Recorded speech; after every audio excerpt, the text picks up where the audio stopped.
It's the dawn of the 20th century. Everywhere revolution is in the air. But unlike the Industrial Revolution in England, for one 24-year-old, the revolution is personal. And it's only just beginning. His name is John Martin, a British master brewer to whom distant shores are beckoning. In 1909, it's settled. Goodbye London, hello Antwerp. John Martin goes ashore in this enormous port where a true wind of madness is blowing. And so John Martin founds the drinks company which, a century later, still bears his name.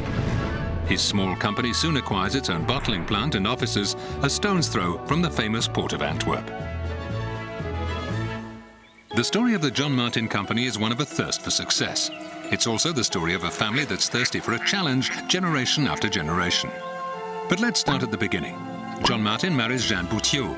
They have 3 children: Andrew, John James, and Joan. In 1939, the Second World War breaks out and the family flees to England. Fortunately, the staff remains loyal to their boss. John Martin's private secretary, Julia van Klemput, is appointed general manager during the occupation. In 1945, the company has survived the war and starts to grow again.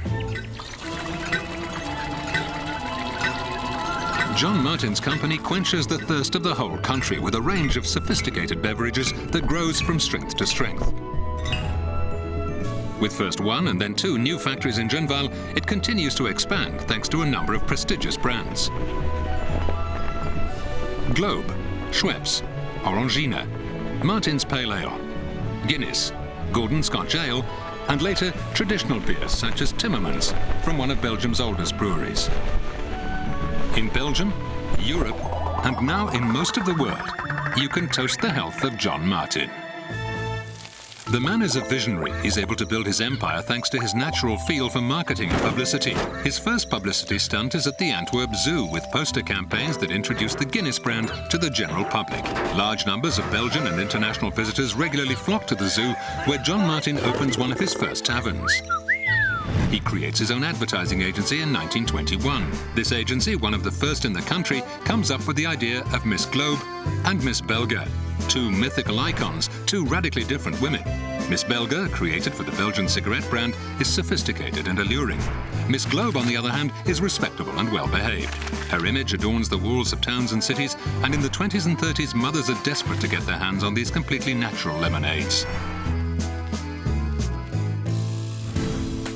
John Martin then starts promoting Schweppes, and it's an enlightened choice by the young entrepreneur. He concentrates on Indian tonic, which, with Martin's Pale Ale, become his flagship products. Very fashionable, very elegant. Becoming increasingly more sensual, the misses gradually shed their clothes. The John Martin Company evolves along with society's morals, but swims against the tide of the general trend. Sexy but stylish, by Jove.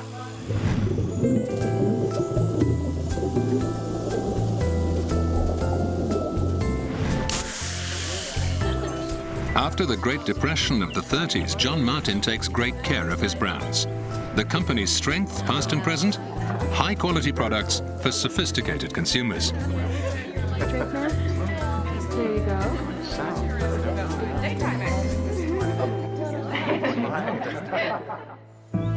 In 1966, a cloud appears in the sky. John Martin passes away at the age of 80. But his company is firmly rooted in the soil, and the tree continues to grow. Andrew and John James are already in charge. Later, John James passes the torch to his 3 sons, but for now, an enormous challenge awaits John's successors. The company expands at Genval-les-Eaux and in Paris, where production takes off under the management of John James. Demand continues to grow. No problem, the John Martin Company is able to cope. The World Fair in Brussels brings its share of technical innovations to the family's 5 new factories. What's more, there's now an air of Britishness about Genval-les-Eaux. The Chateau's park acquires the first bowling green on the continent and an English country club. Sophisticated tourists flock to the banks of the lake. Soon, the Chateau du Lac becomes the first 5-star hotel in Wallonia, with a restaurant listed in the Michelin Guide.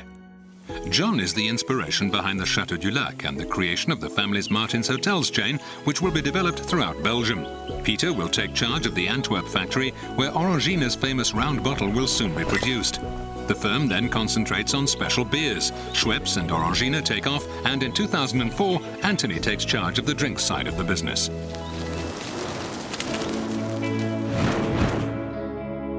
The only captain on board from now on, Anthony founds the finest drinks company. More than ever, quality is the main concern. The company repositions itself between traditional and trendy. It faces competition from multinationals and discount brands. Anthony and his team go for new products, new flavors, more contemporary packaging. They expand their special beer business throughout Europe with new partners in Spain, Italy and France. The message is clear. The finest beer selection has decided to move up a gear and acquire a firm and permanent footing in special beers.